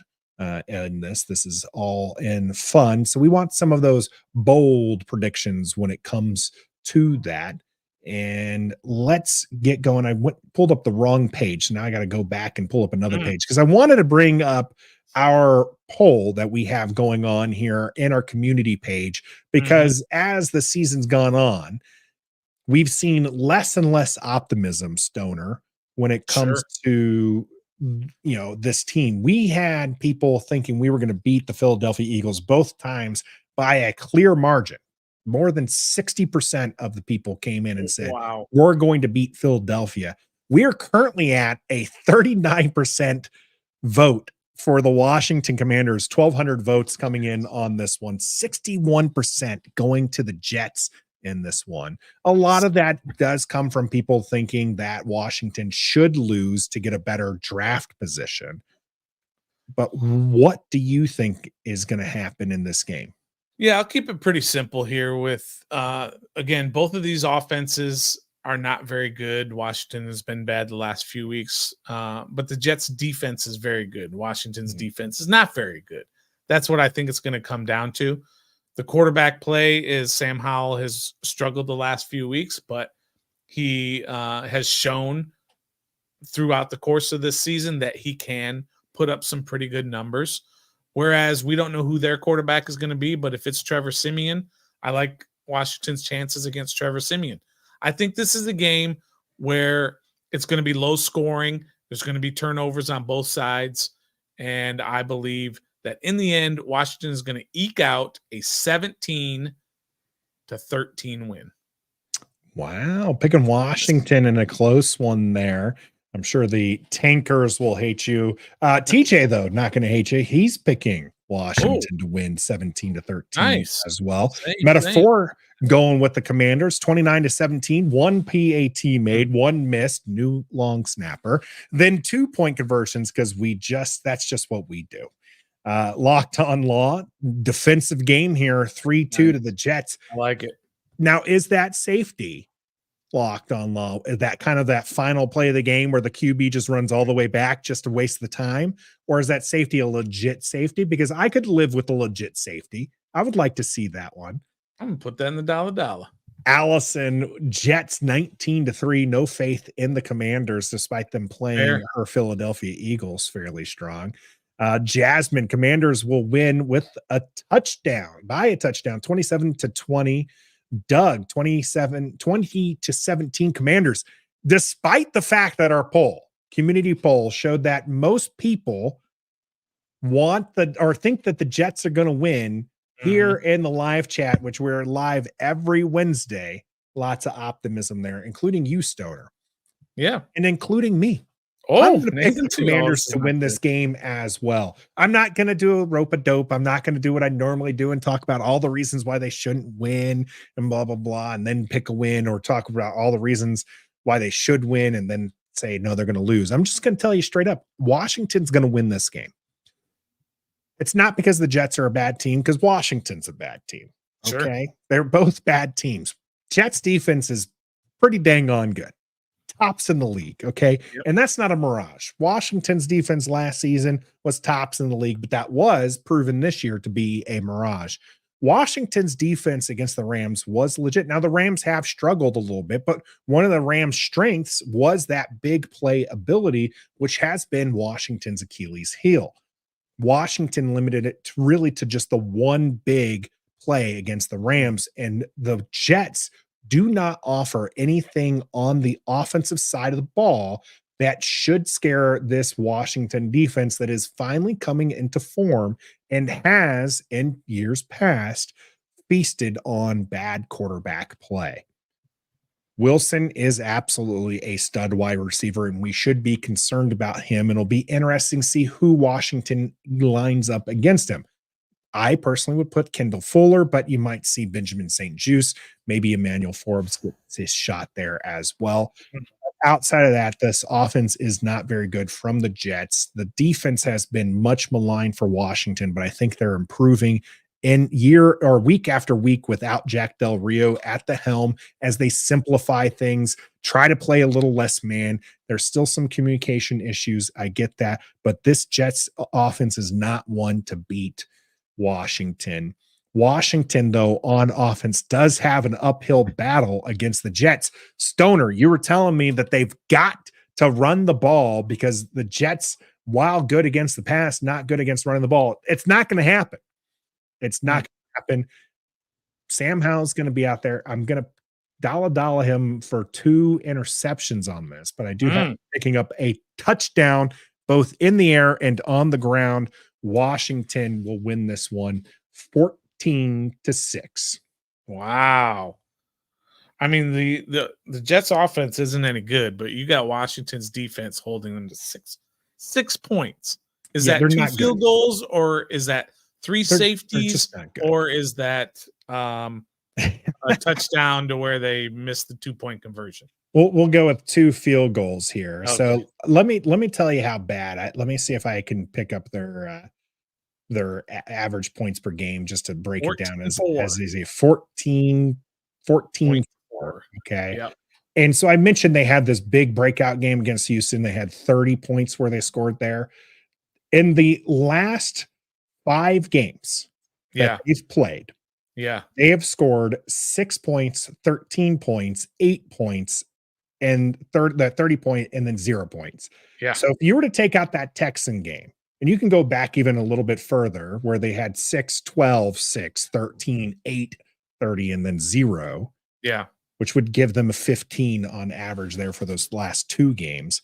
They're just not very good. And their defenses that they've been playing, some of them are good defenses and some of them are just poo-poo defenses. And so it's just like that they are not a good offense. And I think this is going to be a down game for them. And so I'm going to give them only 6 points. Call me crazy if you want.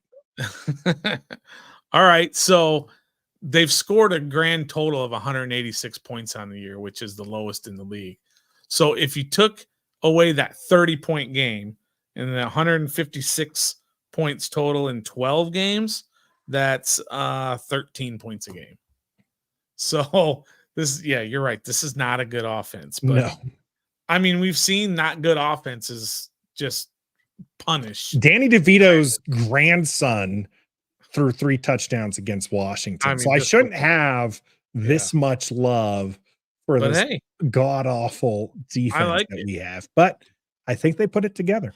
I think they put it together. I think they do too. But I don't know that we're going to sit here and we're going to credit the defense. We're just going to say Trevor Siemian is just not very good. Yeah, no, they're bad. They're just bad. Right. Bad. Absolutely. So we do have the question is from Polo, is Robinson playing? He did not participate today. Yeah. So it's to me not looking more and more like Brian Robinson might be done for the year unofficially. Sure. Unofficially. He is a building piece. So if you want to sit him, I got no problem with that. Yeah. If you want to sit guys like Terry McLaurin, John Allen, Deron Payne, I got a problem with that.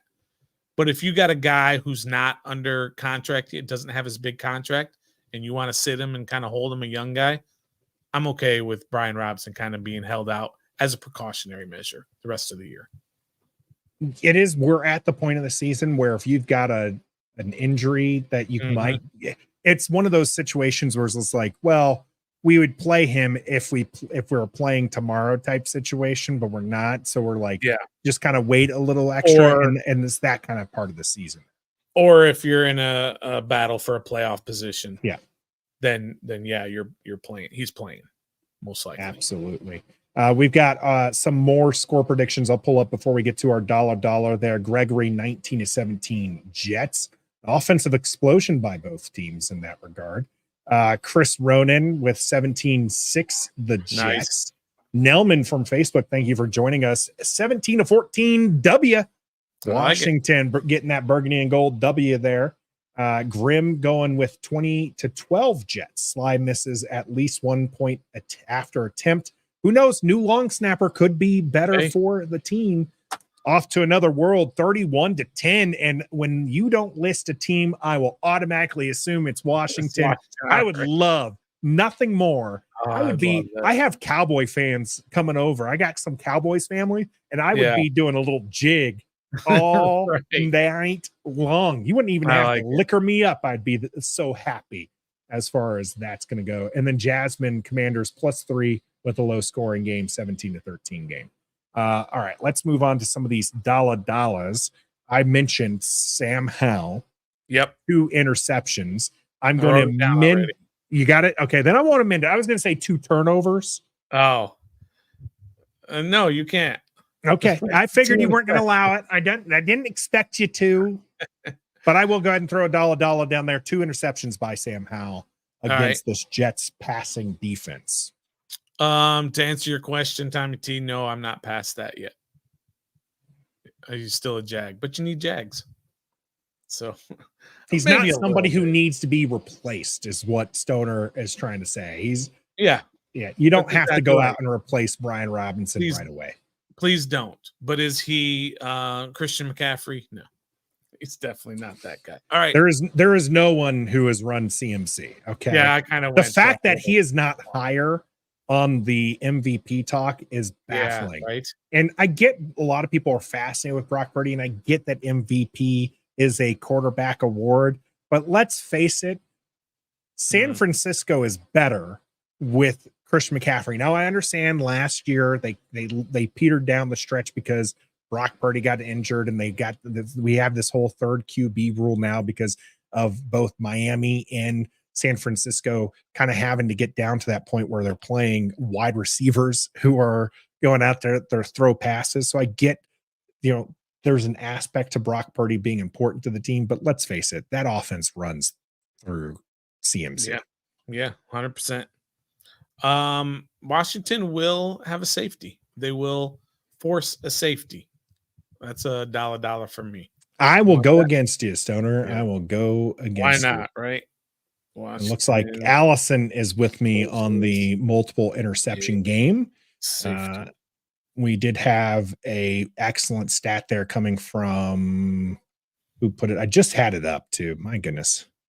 Somebody who telling us that, Bod telling us Sam has only had 2 multi-interception games this year. So he's not been particularly bad at throwing multiple interceptions. I will say this, if you went back and you looked, those games where he threw multiple interceptions, they came in bunches.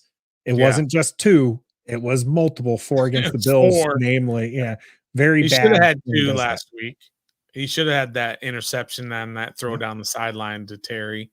That 2 defensive backs should have intercepted it. One of the 2. Yeah. Polo reminding us Jets have a top 5 defense. Yep, absolutely. Well, I'm going that way. Locked on Lob. Sam Howell's benched by halftime. Not going to happen. He's not going to get benched. Period. Not going to happen. I agree with you. The only way we see Jacobe Brissett is injury, Stoner. Yep. And this is kind of light, but Gibson scores a touchdown.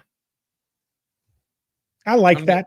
I like Gibby. I'm sorry, Antonio Gibson. Although he is Gibby this week because he had that horrible. But he had that horrible pass protection. Yeah, that was awful. I mean, he just got absolutely demolished out there. All right, let me amend that then. Jonathan Williams will have a score. Ooh, I'll go against you on that one there. Yeah. And although Jonathan Williams wide open, Sam Howell missed him against the Rams. Still ended up completing a pass, I think, to Terry McLaurin on that one. It was his wow throw. It was his one wow throw. It was wow throw. Yeah, but I mean, if he just could see the field better, he had Jonathan Williams wide open. That would have been a gimme touchdown. 3 safeties from Metaphor. Yeah, it ain't going to happen. I wonder how many what's the most you've ever had in a game of safeties? In a game. Someone's going to have to look that up for us as we continue on here. Yeah, Tommy Washington will get 2 interceptions. They did have 2 turnovers after going a month without forcing one. They forced 2. That one's a good one, Tommy. That one's a good one. I wonder who, what? That's something I haven't looked up. How is Washington, not just in turnovers, but in interceptions? I wonder where they rank because, I mean, they don't have that many interceptions. I mean, Mr. Forbes has got 1. I can't even think of any other interceptions that they've had this year. Yeah. Can you think of any interceptions Washington has had this year? I know Forbes got one early on. They've had some. I can actually bring you up the list here. Washington is second to last. They've had 6 interceptions. Fuller had 1, I remember, as well. But 6 interceptions. The only team worse is the Tennessee Titans. Wow. Yeah, the Titans defense not good this year. Which, by the way, if I might add, Nathan, have any idea who the defensive passing game coordinator is for the woeful Titans defense? Chris Harris. Chris Harris. That is correct. Yep. Chris Harris, who everybody thinks that's why this defensive back has regressed, is because he left. Yeah, his Tennessee Titans defense is woeful. Pass defense, especially. That's fair. By the way, the Jets with 12 interceptions on the year. So doubling up the Commanders, but in the middle of the pack. Actually, maybe not. They're kind of in that second tier, like the 15 range. I won't count it up here, but they're kind of in that 15 range there. So, all right, let's get back to the dollars here as we kind of try to parse what this game is going to look like. So with the dollars, that's largely what this is. We've talked a little bit about the game. Now let's actually talk about what the game is going to look like. So as we see people going with this, I want to make sure that they understand why we do the dollar. It's how we think the game's going to go. Tommy T, Washington will get 2 interceptions. We give ourselves Anything on that? I think I'm going to take the under. Yeah, I'll take the under on that. All I right, will. no I action will. on there. I like getting a little action with some of these more specific. I'm kind of taking Trev's role in this. I'm going to go specifically that. Hold on, I got a cat out of hand here. Say hi to everybody. All Hi, right. Rally Cat.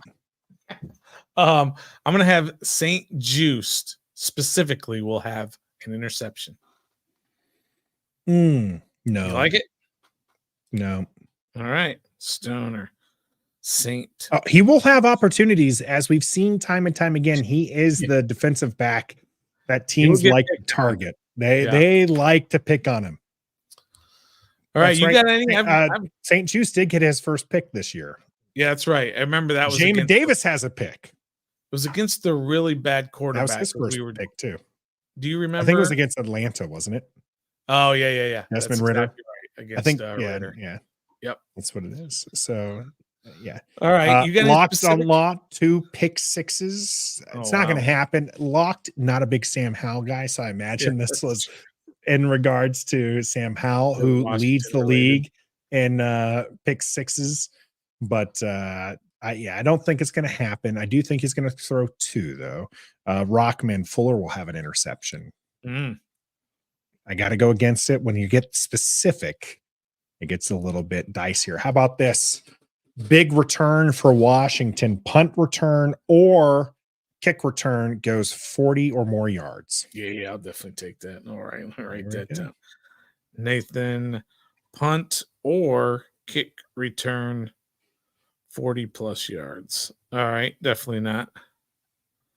I will go strip sack. Washington Washington will have a strip sack. I won't go specific name on this. Strip sack, and let me clarify, because a strip sack to me means that you recover the fumble as well. Not the particular person, but Washington has to recover the fumble. Sure. I think strip sack, when I think strip sack, that means it's a turnover, not just a sack where the guy fumbles and he recovers it. I think it has to be. So I'm going to say, all right, I'll go against you on that one just for the action. We got a more specific on the pick six. Sauce Gardner gets a pick six. Yeah, I'm kind of over the pick sixes. Those are not going to take it. Ooh, Tommy with a positive one here. Khalil Hudson getting double-digit tackles for the second straight game. Jamin Davis out for the year. I think it's going to happen. So how about this? Khalil Hudson leads Washington in tackles. Yeah, I think that too. You still over Cody Barton? Yes. Okay. I was trying to get a little bit of that Hudson action in here. How about this? Hudson has at least 1 tackle for a loss. Okay, I'll go against that. There we go. Now we got some Khalil Hudson action going on here on Ref the District. So let's see. We got one more from the crowd. Of course, if you can put something in there, it's interesting. I'll throw it up here. Metaphor, 58-yard field goal for Sly and our new long snapper, who, if you could put it in the chat who the long snapper's name is without looking it up. Don't cheat. Don't cheat. I'd be fairly impressed there. 58-yard field goal? Yeah, that's not going to happen. Not going to happen in the Meadowlands. In the Meadowlands, the game is supposed to have some weather as well. 45 degrees and raining. Not going to happen, but that would be quite the story. I will take just not killing Tress Way with a bad snap. Okay, can we just maybe set the bar low? Set the bar low, and then we can work our way up from there. Okay, just a little bit. Stoner, you got any more for us on this? Nope, no more dollars for me. I was just going to do our Survivor pick. Yep, Survivor pick coming up, and some Naughty and Nice coming up as well. Tucker Addington is from Hawk TV, given the name there. So good job. We'll trust you on the honor system. All right. let's do the survivor pick. You and I had discussed this one, and it's getting slim pickings here as we are in week 15, or week 16 rather, as far Yeah. as who is available for us. But there is one that we've got to take, right? There is just one. I'm bringing it up right now. There's a few choices that I think could have been okay, but not as easy as this one. We still have the Eagles available, and the Yeah. Eagles, despite having lost 3 consecutive games and their offense not looking that great and their defense looking even worse, giving up a 92-yard touchdown drive to the Seahawks, 85.7% chance to defeat the Giants. They're going to be ticked off. The Eagles are. They're having these team-only meetings. They're talking about commitment and all this other.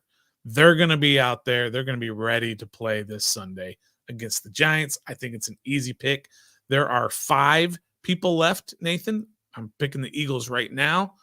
There are 5 people left out of sorry, I like 1,300 that started with this. No, not that many. Like 200 and something. 327. There we go. So it was a $10 entry, so it's almost a $300 prize pot. And there are 5 folks left. So it's going to be interesting to see who everybody picks this week. We've got the Eagles. We're lucky. We still have them left. Eagles over the Giants. Seems like a no-brainer. They're going to be ticked off, right? I'm glad they lost to Seattle. That helps because of how ticked off they're going to be. Makes them a little bit angrier. All right, naughty or nice list. It's the Christmas season, the holiday season. We do wish everyone a very Merry Christmas here from Ref the District. So put in the chat here if you're listening to us live on Ref the District's YouTube channel, or maybe if you're joining us on Facebook as well. Let us know who's on your Washington Commanders naughty and nice list. Stoner, only need one for each. Who's on your naughty list? Gosh, I hate to do it, man, but I've been getting them all year. Eric Bieniemy's on my naughty list. He had a tremendous opportunity this year to really show who he is and what he can do as an offensive coordinator and play caller, and it just hasn't worked out very well. So it's been frustrating to watch. When he does do things that I think are pretty simple, it is successful, and it just hasn't done it consistently enough. So he's on my naughty list for sure. That's a fair one. I'm going to go one step above and agree with Rock and Gregory here. But Ron Rivera is on the naughty list, not just for a bad season, another lost, a lame duck season here in Washington, but also for his podium conversations that continue to drive us nuts. It's not just coach speak, because we know we can just brush aside coach speak, but it's the bad things that he puts out there. He was asked just this last week about the benching of Sam Howell and whether or not, if Washington was in a playoff position, if they'd make a move at QB. And he tries to talk around it, tries to do the coach speak, Stoner. But the bottom line, you're reading through, you read through the lines, read between the lines. He absolutely would have benched Sam Howell if Washington was in the playoff hunt. And that, again, speaks volumes. And that is why Ron Rivera ends up on my naughty list. He's been a very, very bad boy, as Gus says. Yes. All right, let's get to the nice list. Who's been on your nice list here for the Washington Commanders? I'm going to cheat a little bit. You know who's on the nice list are Washington fans. We have a lot to actually look forward to. So I'm going to put us on the nice list. We've got a fantastic offseason coming up, simply because we do have this new owner. We're going to have a whole new front office, scouts, coaches, GMs, assistant GMs, assistant coaches everywhere, new offensive coordinator, new defensive coordinator, everything. And you're going to have $100 million plus in cap space, maybe even more if they decide to cut a couple of veterans. You have 3 picks in the top 50, 5 in the top 100. We're going to probably hear something about a brand new stadium this coming year. So we have a lot to look forward to. We may have a shiny new quarterback to get excited about. So there's a lot to look forward to as Commanders fans. We've been beaten down long enough. this is going to be the year that we finally kind of get over the hump of being that vagabond franchise. And so Commanders fans are on the nice list for me this year. That's an absolutely fair one. It looks like I'm just Rockman and Gregory today, as they have Josh Harris on their nice list. And it doesn't get any better than removing the former guy, sealing the deal and taking over this team, coming in with the likes of Ein, who's a local, with Magic Johnson, who's a legend. And even though he tweets like a grandma, he's absolutely someone you want to have around. And as you develop a winning organization, he gives us fans hope that things will be different. This might be the only year he ends up on the nice list. That's true. Honeymoon will soon be over. Yeah, honeymoon might be over, but I'm going to put him on the nice list for this year just because a lot of that hope in the fandom is from, and we had it, right? We won the preseason, you win 2 games, and we were thinking this is going to be our year because it's a new owner, new us, and things didn't quite pan out. But next year, it is not just the new owner, but that owner will have his football people in, and we'll start to see the bigger picture of what Josh Harris brings. All that coming up here on Ref the District. We got a lot of offseason plans, but we still got to get through this season. Washington Commanders heading up north to take on the New York Jets. We again will be with family on Christmas Eve. There may or may not be an instant reaction. We're playing that one by ear.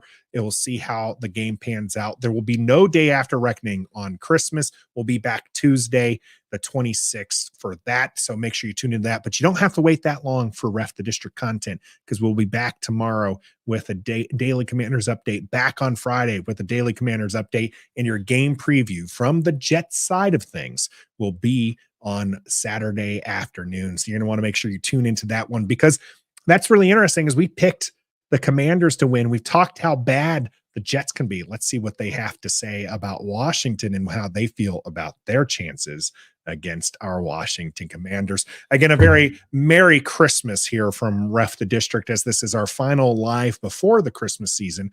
We'll be back live next week on Wednesday, 7:30 Eastern. As always, we appreciate everybody tuning in, and until next time. Yeah, Merry Christmas, everybody. Commanders fans, Ref the District fans alike. Be a fan.